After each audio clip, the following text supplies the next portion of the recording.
Hello, folks. It's Sunday, the 18th of January. Here to spend a few more minutes with you. 8:57 in the morning here in Omaha, Nebraska. Cheers. It was really cold last night, down to about 5. Interesting how dreams are interesting. It's like there's an aspect of my dreams that are recurring. Interesting last night, though, there was a sense of danger, and we couldn't escape it. And it's a we. A lot of times in the dreams, it's me and other people banded together trying to take care of something. And last night it was like, see, you know how dreams escape, but when I try to understand what it was happening, it relates to my feelings about the world today. How we're in a seemingly inescapable spiral downward of dangerous psychotic behavior, thanks to our leaders. Well, that's what they call themselves. So that's why when the default comes back to my simple focus in life, it works. It works. I'm glad it works. Okay.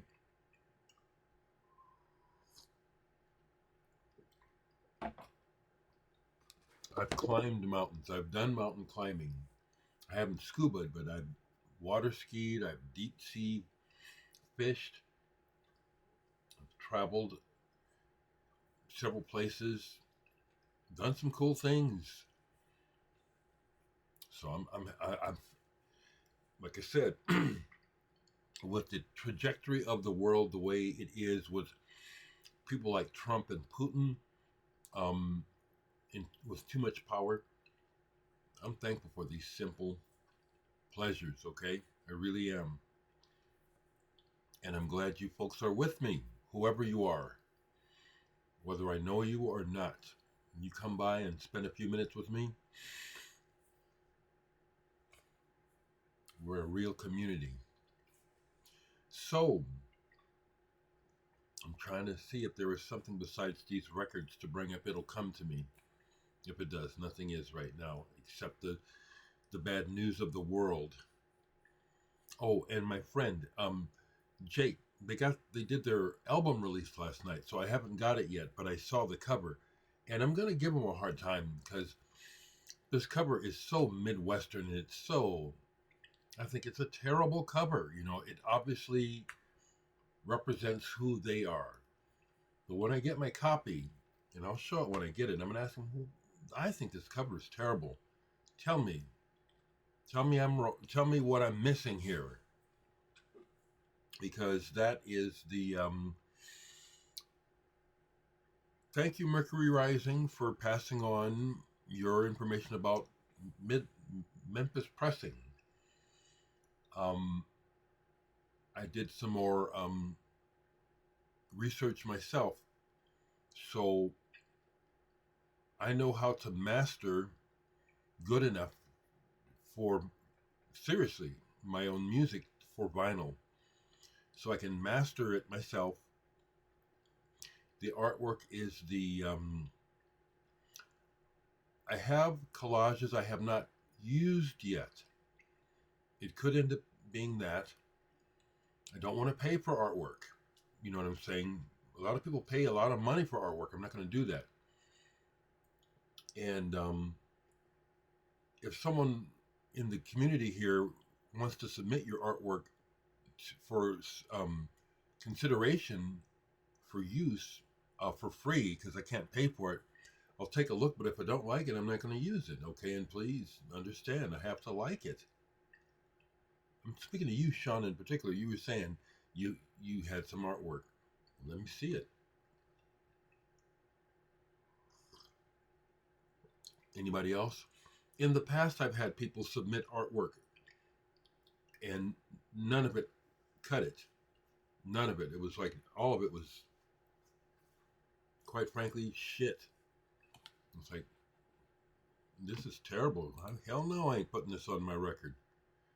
It's kind of like, well, when I asked Midland, then it's a drawing of a kind of a country looking white dude, and it's like, this is just so lame, in my opinion. Like the name of the band, Midland Band. It doesn't give you the indication that the band can go left musically and get into Zappa territory, which I think is cool, rather than that jam band sort of crap that, see, that's how it hits me. Boring. I know the Cats can play, but that noodly, crappy bores the fuck out of me. I don't even like playing it. Don't take it personally, people, because I love you. Like my friend Jake, that's his main band, Midland Band, for probably 15 years. I love Jake. And the leader of the band, Tom Edelman, I like him too. But I have to be honest, and it's not a bad thing to be honest, okay?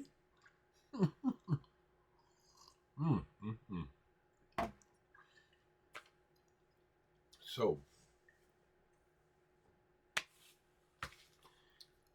some records got played besides me fiddling around with this new composition and also listening for, because I have a bunch of music to choose from to put out a program of Dereck music. So that's another thing that I'm doing, is starting to put together what the program for the album will be. Okay, so Jacques Tholot, French drummer, don't know if he's still alive. More Intra Musique. This album is a release of tapes that were apparently made back in 1969. Nothing for release, and it sounds like cut-ups, like William Burroughs cut-ups. A little bit of piano here, then sounds like somebody's moving around in the room, then some actual drums. Frankly, I enjoy recordings like this when, how do I describe it? Because we hear sounds all the time and we hear noise all the time, but it doesn't always strike me like almost like a composition or like something to pay attention to. When that happens, I love it. And I remember, frankly, when it first started to happen as a child, living by the train yards, and the Doppler shift effect of the train whistle, and as it goes by, and the clack, clack, clack. Fascinating, wonderful sound. That might be one of the beginnings, but this is cool. More Intra Musique. Jacques Tholot. He started out pretty young. There's videos of him playing music, I guess, when he was a young teen, playing well. Which reminds me, I do, hi Rebecca, I listen to popular and current music all the time. I really do. Since I'm not buying it, I don't have it to show you to mention. But I like how Rebecca chimed in about Kurt Weill and Bon Iver. But I'm aware of all these other artists. There's some new band, I think they're called XCOM, caught my attention, kind of punky, but what caught my attention is how young they are. And I love seeing that, because we come from a past where once teen culture took hold in the 50s, moving further historically, it was young people that were like the Beatles and stuff when they were in their 20s that were really changing history. And then as rock aged, the people aging with it, the perception aged to the point now that we old folks look back on these youngsters like, well, they don't know what they're doing, which is not true at all. Some of us forget that's when we started. So I see this band XCOM on line, and they look really young. and they are young, but I love it because they sound really good. I am local talent judge for the talent contest we have here every summer, and so I see bands in development. So when I see a young band that young playing that good at that age, I love it. Another band that comes to mind, a few years, they're older now, but when they started, Radkey from Kansas, got to see them live. Very impressive. I love that. Quick aside, okay?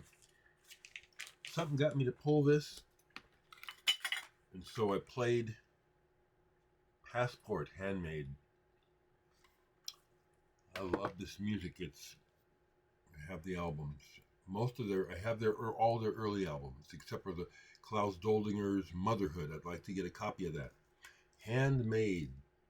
The last song on this album is one of my favorites. The Quiet Man. It's one of my tracks. That's one of the, like the Roberto Caxiapaglia. It's kind of like I'm just happily reconnecting with some old tunes I tend to forget about. I love this album, and it's very accessible. Klaus Doldinger has quite the history. I love that my Uncle Johnny Griffin played with him, but he hit on a formula that really resonates with me and obviously a lot of people, because when you hear it, you know it's Doldinger, you know it's Passport, but it's very enjoyable. Love the band. Pulling stuff, this came up. Dance by Paul Motion Trio. And this is quite percussive, and yet it's not like a drum solo, okay? It doesn't hit like a drum solo. It's very simple with bass, soprano, and tenor sax, and then motion on drums. It works. Very happy that I got to see him play live with Keith Jarrett. I didn't remember the fact that this is an ECM promo. Forgot that. Don't see these often, if ever. I'd forgotten. I had mentioned that about the Nils Petter Molvire that I showed recently. Couldn't remember if I had any other ECM promos. I probably have another one, but I can't see. Time. Here's one where I played this all the way through because when I bought it for the song Sweet Morning Light, which sounds a lot like Uriah Heep. Weed. This is a reissue. Unconfirmed that Ken Hensley may indeed have played on the album. The story doesn't clear up the rumor. But the record is, to me, so stoned 70s sounding, where they have the opening track, Sweet Morning Light, which rocks like a Uriah Heep song. It's really good. But then they do these things that are kind of like, wait, where'd everybody go? What are you doing? What? And then all of a sudden, after a while, it'll come back and then, oh, I guess you guys were smoking or something when you thought of this first part, because it's like, what the fuck is this? So inconsistent, but cool. And what a cheese. What a cover. You know what I'm saying? Weed. That's what I think when I see that picture. And it sure ain't marijuana that she's dishing up here. This is a crazy cover. I love it. Wacky 70s. Weed, motherfuckers. Get your weed. Smoke down. Get a puff, motherfuckers. Smoke some weed. Yeah, I like weed. I like marijuana. Cheers.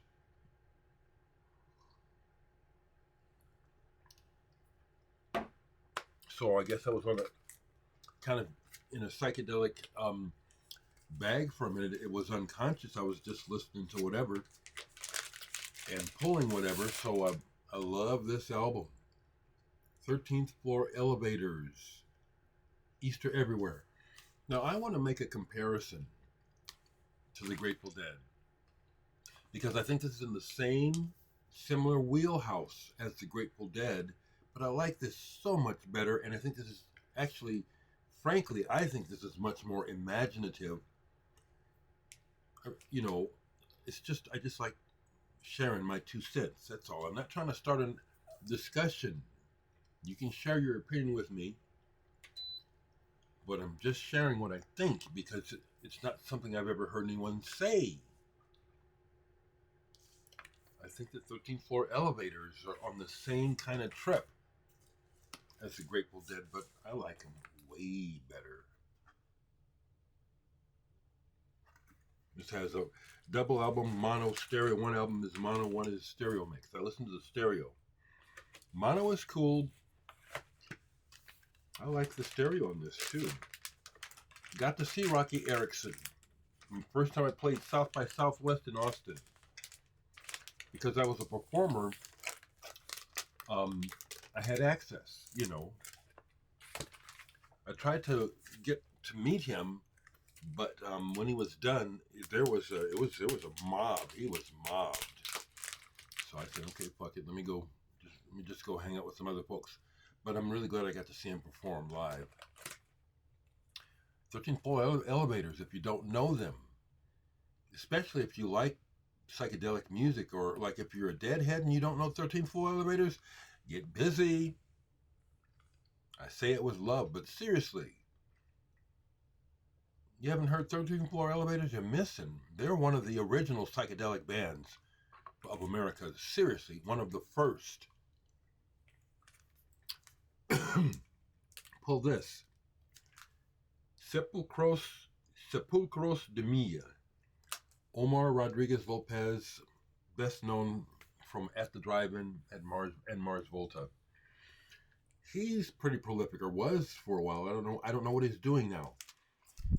But he's put out a whole bunch of solo albums as well as the other projects. And when you listen to this, it's one of my favorite color. You can hear he's just almost like recording everything he's doing and just choosing to release what, because this is a jam session. This sounds like this was a jam session that was a successful one. Guitar tones on here are great. He does some soaring work on here on the guitar. Not necessarily lead, but it's like it's kind of soaring. This is good. Sepulcros de Milla. And then this. This is just like it's really good. It's a compilation. Beta Bodega Coalition, Banana Republic, Volume 1.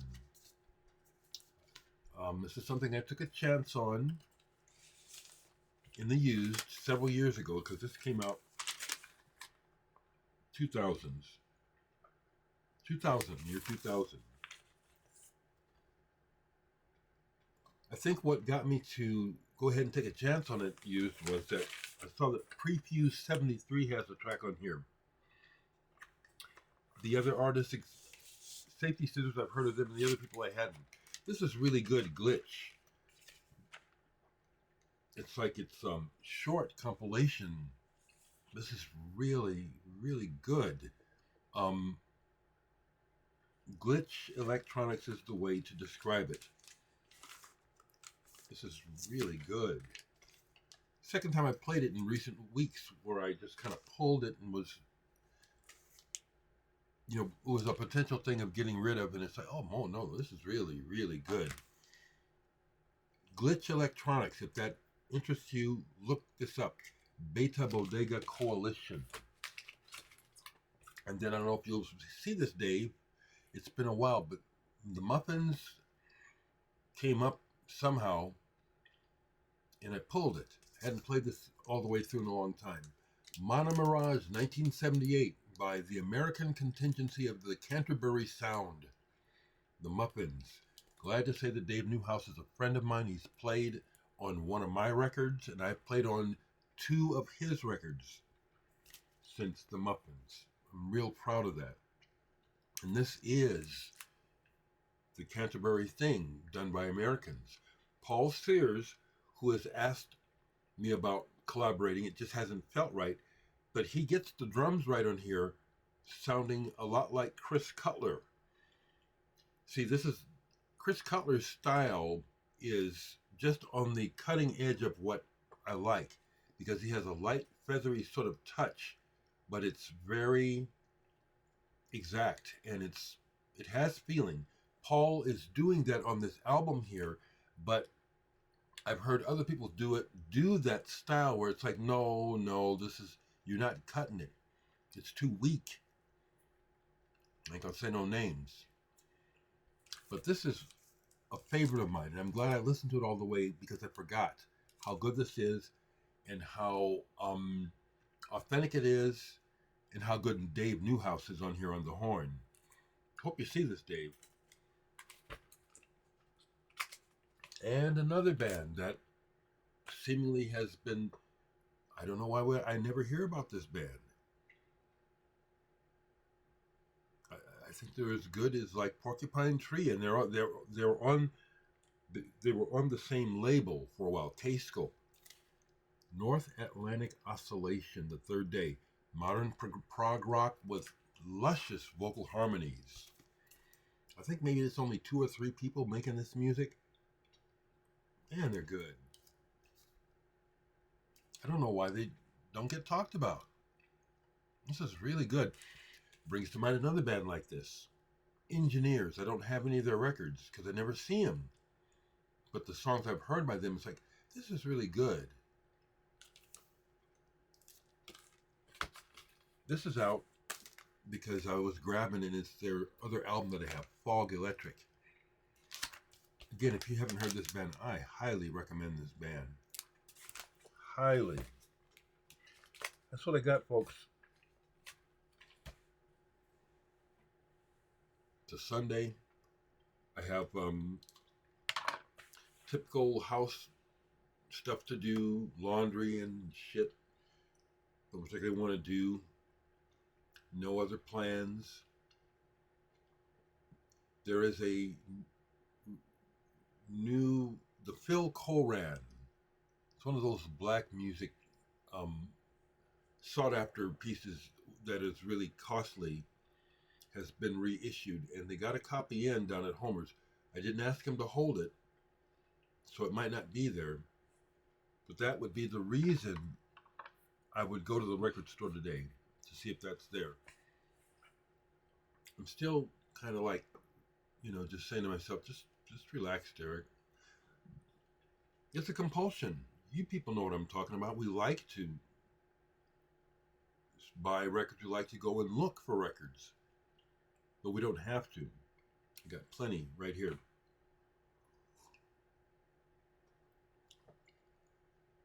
Stay in touch, people. Let me know how you're doing. Okay? Take care. Have a good day.